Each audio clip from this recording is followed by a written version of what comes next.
हमने last term पे ये डिस्कस किया था कि ट्रांजिशन मेटल के एल्काइल्स जो हैं वो अनस्टेबल होते हैं और उनकी अनस्टेबिलिटी का जो मेन कारण था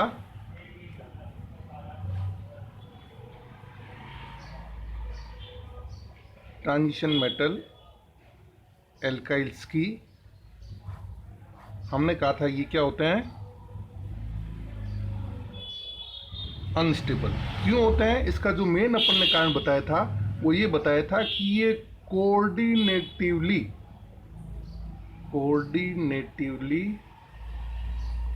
and electronically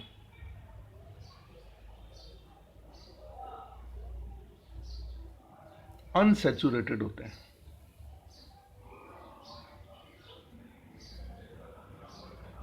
this was the main reason behind their instability.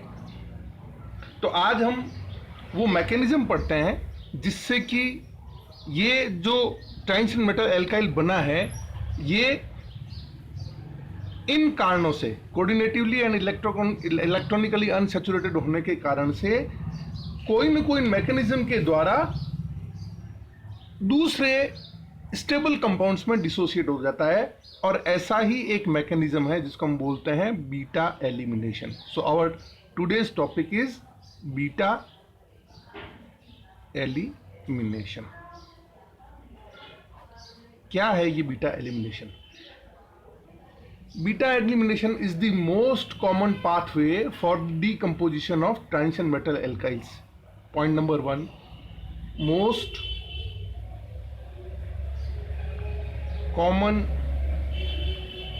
Pathway, ये सबसे सरल रास्ता है किसके लिए? फॉर डीकंपोजिशन ऑफ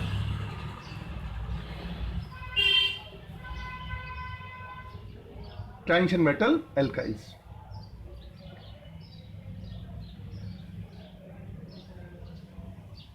ठीक है, क्या होता है इसमें? ये जो बीटा एलिमिनेशन है ये हमको एक वो मैकेनिज्म के थ्रू लेकर चलता है जिससे कि हमको आगे चलकर मेटल हाइड्राइड का कॉम्प्लेक्स मिलता है, और इसके अंदर एक हमको hydrido metal alkene intermediate complex प्राप्त होता है। तो हम इसको क्या लिखेंगे? It leads to the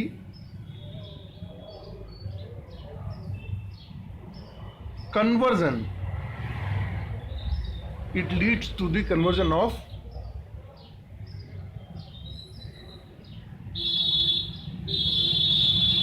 transition metal alkyls into metal hydride। एक चीज तो मेटल हाइड्राइड मिलेगी आपको वाया, ये मेटल हाइड्राइड किसके थ्रू मिलेगा? Via a hydrido metal alkene complex. Hydrido metal alkene complex. कुल मिला के कहने का मतलब ये है कि जो बीटा एलिमिनेशन रिएक्शन है उसमें इंटरमीडिएट हाइड्रिडो एल्कीन कॉम्प्लेक्स बनता है, और ये जो इंटरमीडिएट है ये फाइनल प्रोडक्ट के रूप में हमको मेटल हाइड्राइड देता है। तीसरी चीज, अब ये जो रिएक्शन है ये कब होती है? Requirement for this reaction, requirements for beta elimination, इसके लिए हमको कंडीशंस है तभी ये बीटा एलिमिनेशन होगा। नंबर 1 कंडीशन है कि the boron, the beta carbon atom of the alkyl group bears at least 1 hydrogen atom. कैसे? अभी बताते हैं इसको। नंबर 1 कंडीशन क्या है?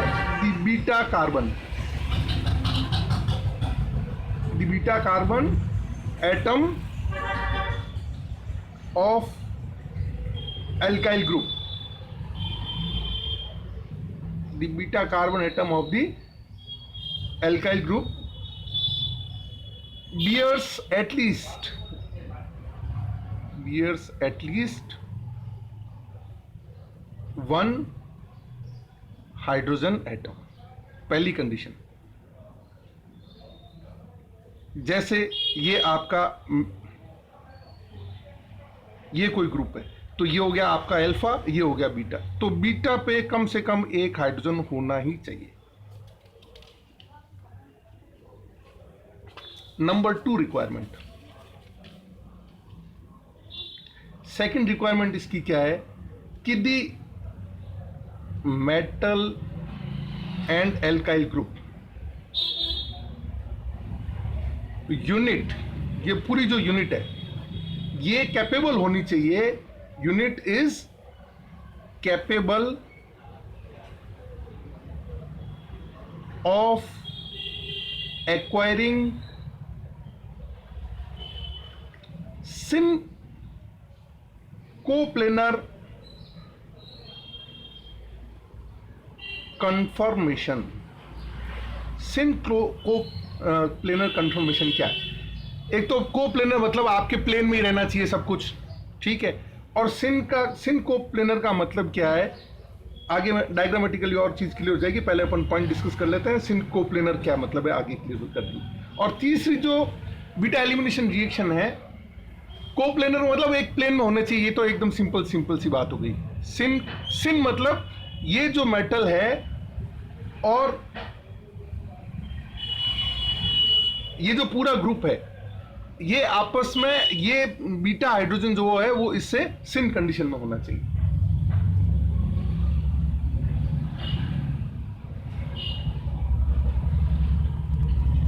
अच्छा, ये कोप्लेनर क्यों होना चाहिए? ताकि ये दोनों सिन कंडीशन में क्यों होना चाहिए? कैपेबल सिन कोप्लेनर होना चाहिए, साथ में सिन। जब ये सिन होगा तब ये दोनों आपस में एक दूसरे के पास आ जाएंगे।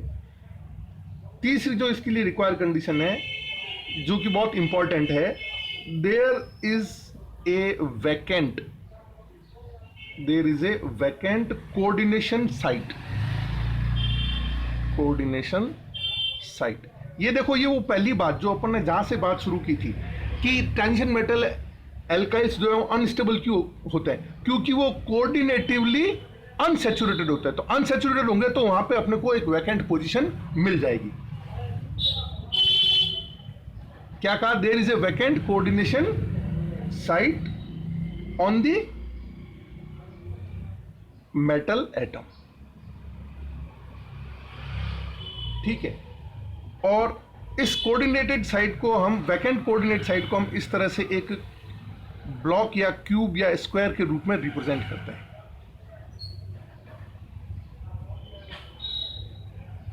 ठीक है।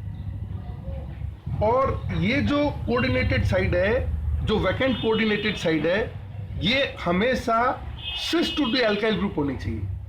There is a vacant coordination site on the metal atom which is cis to the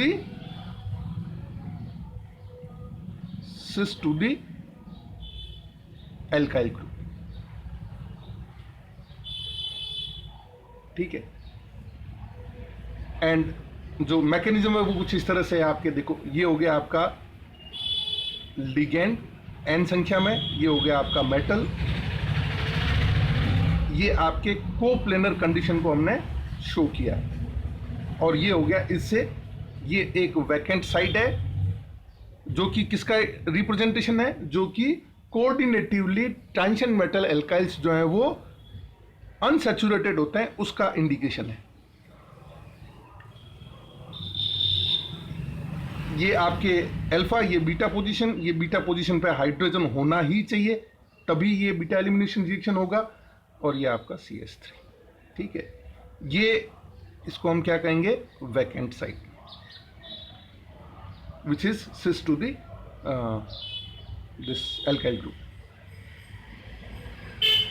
अब क्या होगा, ये हाइड्रोजन जो है वो, ये हाइड्रोजन और इस कार्बन का जो बीटा का जो बॉन्ड है वो यहां से पार्शियली टूटेगा, पार्शियली टूटकर इस वैकेंट साइट के ऊपर आ जाएगा। इस वैकेंट साइट के ऊपर ये हाइड्रोजन साइट आ जाएगा। तो क्या स्थिति बनेगी? तो स्थिति जो बनेगी वो हाइड्रिडो, जो अपन ने इंटरमीडिएट बताया था, हाइड्रिडो मेटल एल्कीन कॉम्प्लेक्स बनेगा, है ना। तो उसकी प्रिलिमिनरी कंडीशन क्या हो जाएगी, ये हो गया आपका मेटल, इसमें ये आपके लिगेंड, ये जो आपके साइड था इसकी जगह आपके ये आ गया हाइड्रोजन, ये आपके CH2, यहाँ आपके चूंकि वो बॉन्ड टूट गया इसलिए यहाँ पे पार्शियली आपके डबल बॉन्ड बना, ये CH और ये हो गया आपके हाइड्रोजन और ये हो गया आपके CH3। इस स्थिति से नेक्स्ट स्थिति जो बनेगी वो हो जाएगी आपके, ये वही लिगेंड n संख्या में, ये मेटल आपके, ये हो गया आपका हाइड्रोजन, और ये देखो ये थोड़ा सा डिफरेंट तरह का बॉन्डिंग है, ये डबल बॉन्ड यहाँ पे है, ये CH, ये CH2 और ये हो गया आपके CH3। इसको बोलते हैं अपन intermediate hydrido metal alkene complex.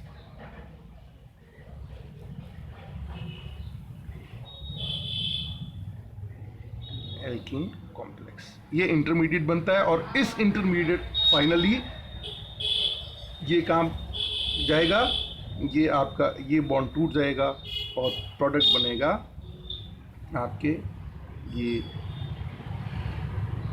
Metal hydride बन गया और plus CH2 double bond CH propane बन गया। तो इस तरह से ये मैकेनिज्म संपन्न होती है। तो रिक्वायरमेंट कंडीशन क्या है बीटा एलिमिनेशन की, कि number 1, the beta carbon atom of the alkyl group bear at least one hydrogen atom, this is beta, and this MCCH unit is capable of acquiring syn coplanar conformation। एक plane में होना चाहिए, को सिन का मतलब ये है कि ये दोनों जो है वो बीटा हाइड्रोजन और ये पास पास में आने चाहिए। There is a vacant coordination site on the metal atom. Vacant coordination site क्यों? क्योंकि हमने पहले ही कहा था कि जो टेंशन मेटल एल्काइल्स हैं वो कोऑर्डिनेटिवली एंड इलेक्ट्रॉनिकली अनसैचुरेटेड होते हैं। तो ये अनसैचुरेशन जो साइट है वो उसका एक हिंट है, इंडिकेशन है, और मैकेनिज्म इस तरह से संपन्न होती है। और इस पूरी रिएक्शन में क्या होता है, इस पूरी रिएक्शन में देखिए मोटा मोटी इस रिएक्शन में क्या होता है कि MH बॉन्ड और C डबल बॉन्ड C तो बनता है, और MC and CH bond break होता है। इसका तो होता है फॉर्मेशन और इसका होता है साइमल्टेनियसली डिसोसिएशन।